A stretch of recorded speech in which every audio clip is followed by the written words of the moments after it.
taking the ball away from the left-handers.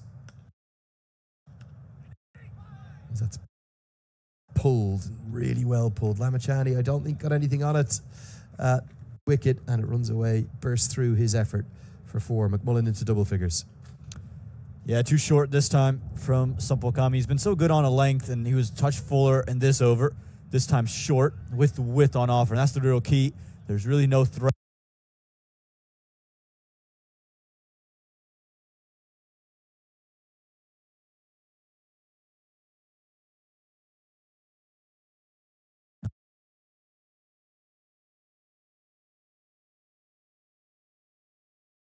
Lost. They were in positions where they shouldn't have lost.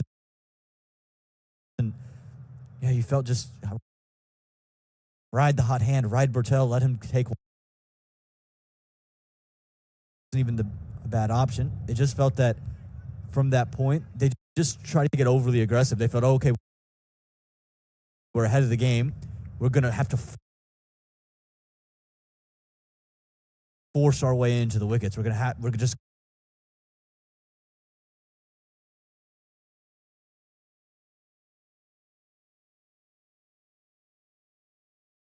It goes back to our game management point, doesn't it? Because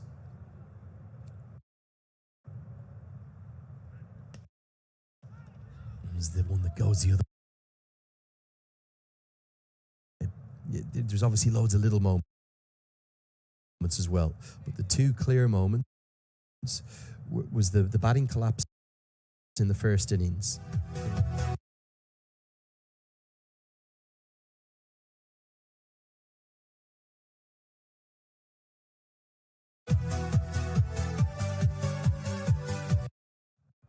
It was that good a batting surface, but one of the wickets he got off a full toss, and another one was thanks to an unbelievable Van Schalkwijk catch.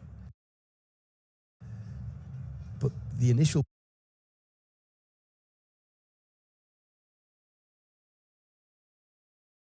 really trying to force it. So was Anil Shah, who was dropped moments before and then got out to that full toss. It's another misfield. This time it's Gulshan Jet. Nepal, not at their usual standards, and this one is going to cost 4. We were just talking about how you're playing 2 ODIs in 3 days. How much does that affect you? Gulshan Jet was in the field against the USA, and you can just see there's slight.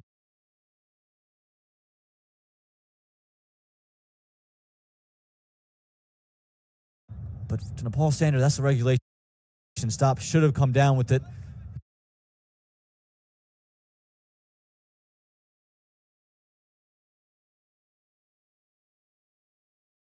For really fine confidence. McMullen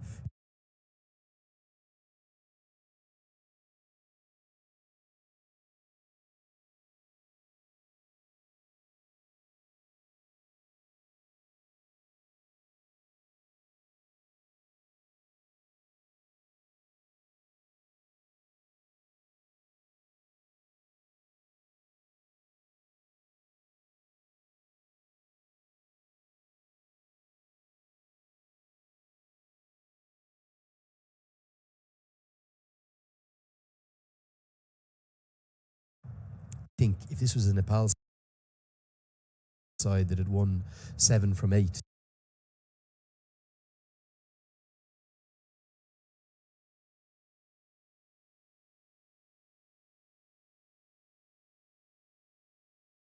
an opposition that they dominated in the T20s to come back into the contest. It was only Jesse Singh and Nosh Kent to win the game in the very last over. They've got to be more ruthless. They've got to close out games like that, and I know that's what the exceptional coaching staff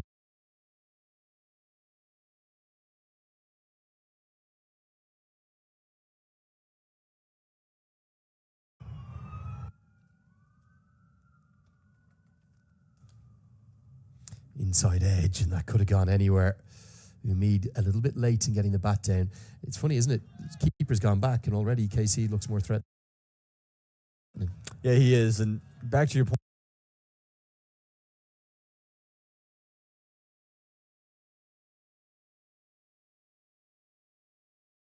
thinking about not losing versus winning, and that's a big mental battle. I think the first thing to do to win, and that of we're here to win. You're here not to lose. You're here to win. You can't think about the loss. If your focus is there, that's what's going to end up happening. That's the mindset change that's got to change.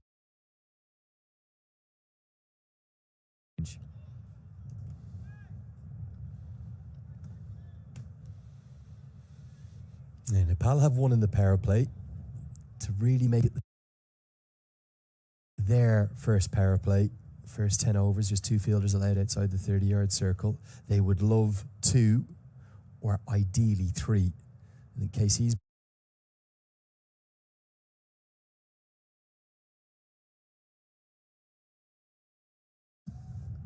tiny bit light on seam bowling options for the conditions. I know they've Gulshan. You look at the conditions today, as we get to the end of the 7th, 2 for 1.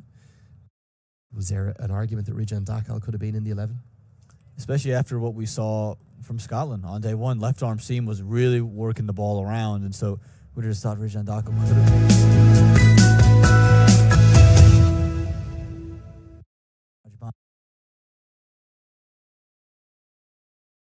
For Gushamala, but maybe you bring in Rijan Dakal and maybe take out. And who do you take out is really the big question. Where do you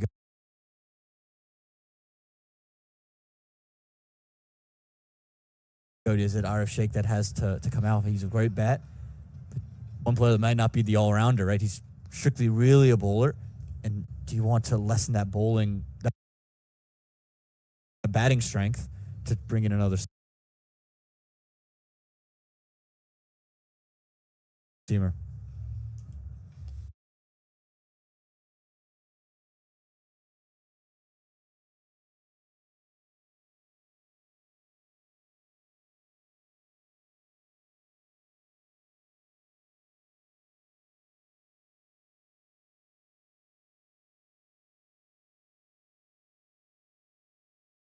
Your mind. It's only the 3rd game of the season, Lenny, so they're figuring things out.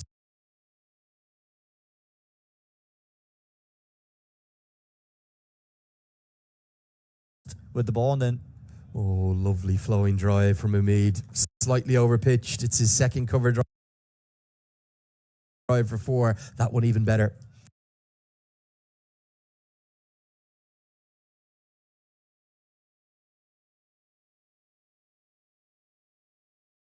Hands to just react to what the ball is doing. He's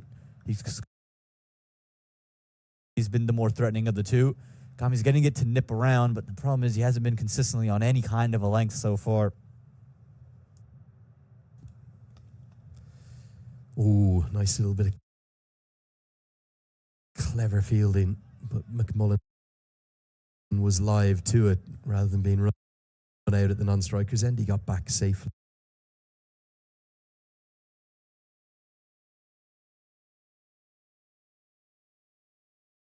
He was impressive. Incredibly shifty. He's got the ball on a string. He does some incredible things with the basketball in his hands. Klay Thompson was quite good. Number 31 for the Mavericks. He's won.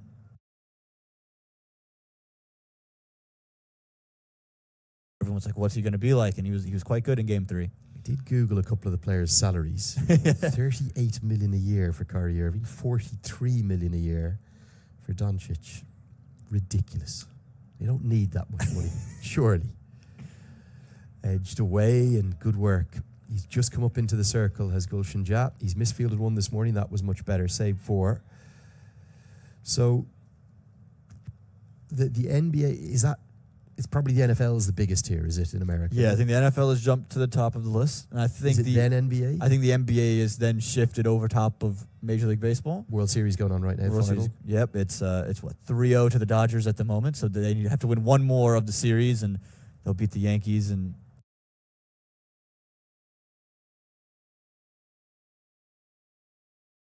we're part of the country, and I think if you're on the East Coast, specifically the Northeast, it's probably big hockey season. They love their hockey over there. And then the further south you go, you're probably more into baseball region of the world. So it really just depends on geographically where you are in the U.S. And then MLS, the soccer has grown big time. We've seen Major League Cricket make great strides its first couple of years. Still a long way away from those kind of big four, big five, if you will, but certainly steps being taken. Yeah, you can see it's starting to almost plant itself in some kind of a landscape. Again, not going to be in the big four. And then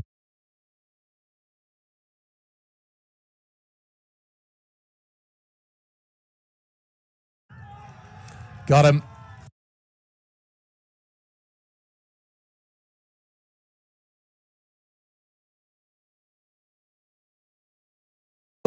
over the first time in Grand Prairie, Andrew Mead's been dismissed. Wasn't out in the practice match they had, wasn't out against the USA, but this is just brilliant. It was going to take something brilliant to get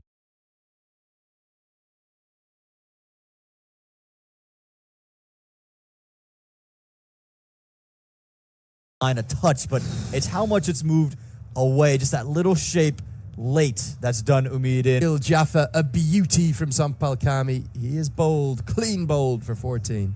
It's 26 for 2.